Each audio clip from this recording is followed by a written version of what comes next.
Hello, everyone, and welcome to another edition of Caregiver Education Webinars for the Entry to School program. Today, we will be discussing emotional regulation and challenging behaviors. My name is Alex Fawcett-Drummond, and co-hosting with me today is Asha Smith. We are both BCBAs supporting the Entry to School program here at Arano Kids in the role of clinical supervisors. Thank you for taking your time out of your day to participate in this webinar with us. For this edition of our webinar series, we will review why challenging behavior happens and some strategies to minimize it. Okay, so before we begin with our new content today, take a moment to reflect on when and where challenging behavior happens with your child.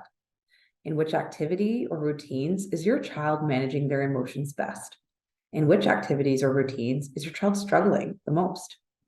Think of a specific routine that your child is having a difficult time engaging with you and demonstrate some challenging behaviors.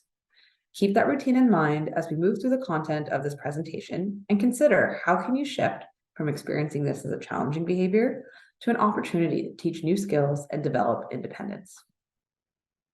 So you may ask yourself, why does my child use challenging behaviors? And the answer is very simple, because they work. All children have behaviors that are challenging.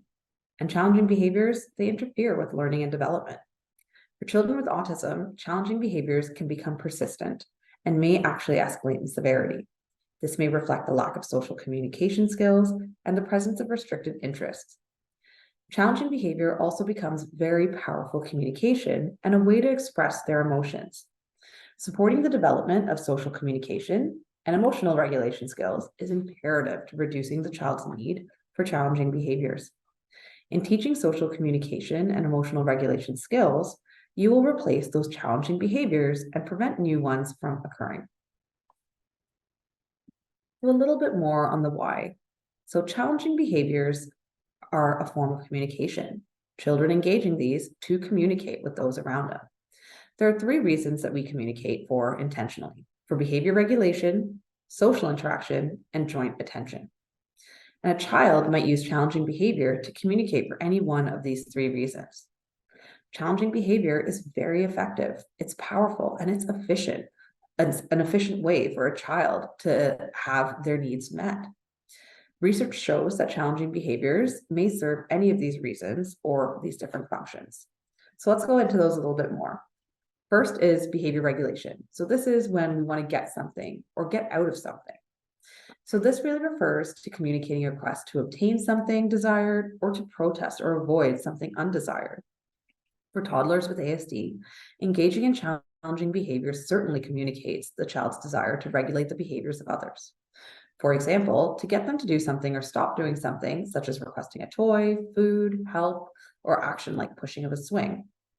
They may also use challenging behavior to protest their displeasure in a difficult or non-preferred task, such as throwing themselves on the ground when it's time to put their shoes on to go outside. And finally, they might use challenging behavior to obtain attention in an effort to get wants and needs met. However, for developing an effective intervention plan, it's also helpful to examine the more specific communication functions challenging behaviors may serve.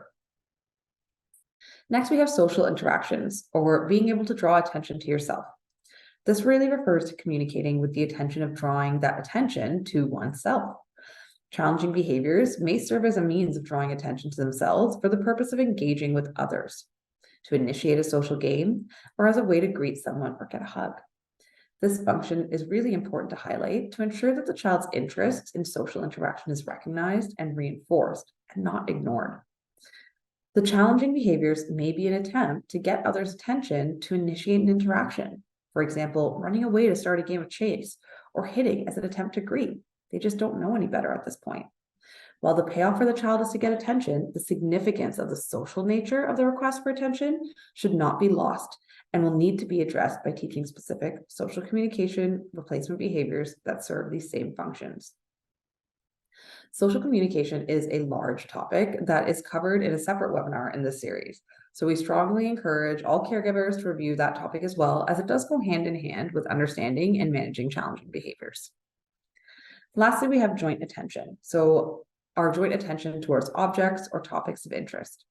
So this again really refers to that drawing your attention to others to think, or drawing your attention of others two things of interest for the purpose of sharing that interest, that information, or that experience.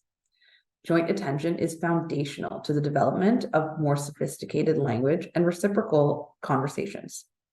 Children with ASD may not use communication for this function, or may use challenging behaviors because it's difficult to learn to communicate for joint attention. They may also become overly focused on narrow interests, and their requests for information may become repetitive, monotonous, and challenging to deal with. As mentioned earlier, social communication is covered in depth in a separate webinar and is designed to accompany the material covered in this one. We know that challenging behavior can interfere with the learning and development of new skills. It can also be a barrier to participating in everyday routines and social activities. In severe cases, challenging behavior can also be dangerous. It can result in injuries to the child, to somebody else, or even property destruction. When we look at challenging behavior, it's important to gather information about those behaviors.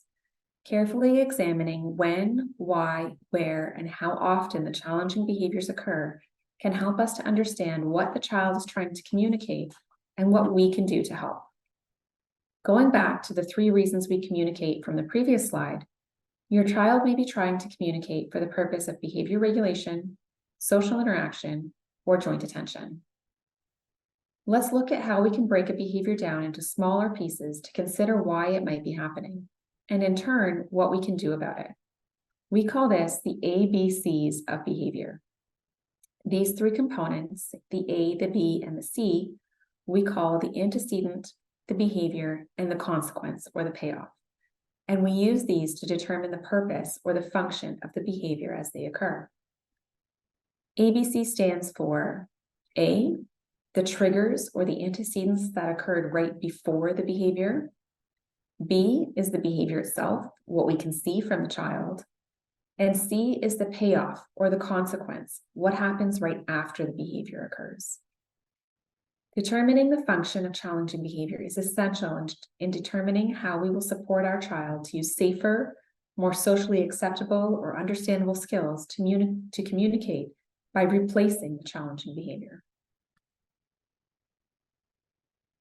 There are 3 main strategies we can use to help manage challenging behaviors: teaching replacement behaviors, increasing engagement in everyday activities, and manipulating the antecedents, or changing what happens immediately before that challenging behavior.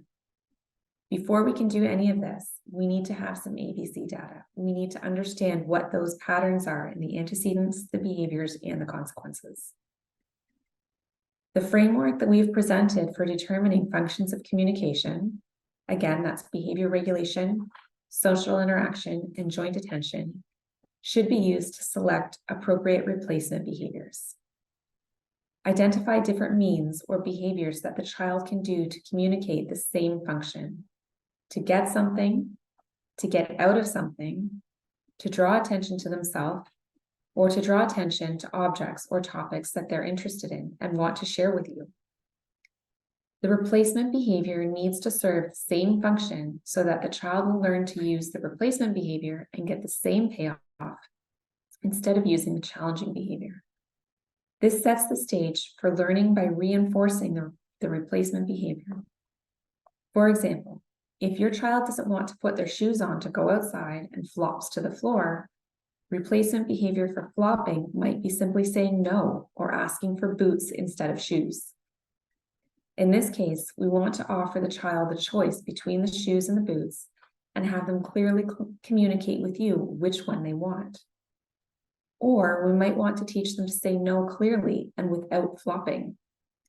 When they make their choice or when they communicate no, we want to accept that and move on. By doing so, we will strengthen the safer, appropriate, and more socially acceptable behavior instead of the challenging behavior of flopping. Second, we want to increase engagement via social interaction through everyday activities. This provides predictability, practice, and opportunities to use and develop better skills. Find moments throughout the day when you can engage your child in routine activities and encourage them to be an active participant and social partner. Give them a job to do so they're productive, busy, and socially engaged with you. And finally, we need to think about antecedent intervention strategies which can be used to teach appropriate replacement behaviors. By implementing and selecting appropriate antecedent strategies, we can aim to be proactive in our approach at teaching our kids the skills they need to more effectively manage challenges that may arise. More on this in the next slide. Some antecedent strategies and tools that may be helpful include predictability, weighting supports, visual or spatial supports, first then, communication boards, and offering choices. Activities should have predictable steps, a clearly marked beginning, a clear way to participate, and a clear ending. An example of this might be hand washing.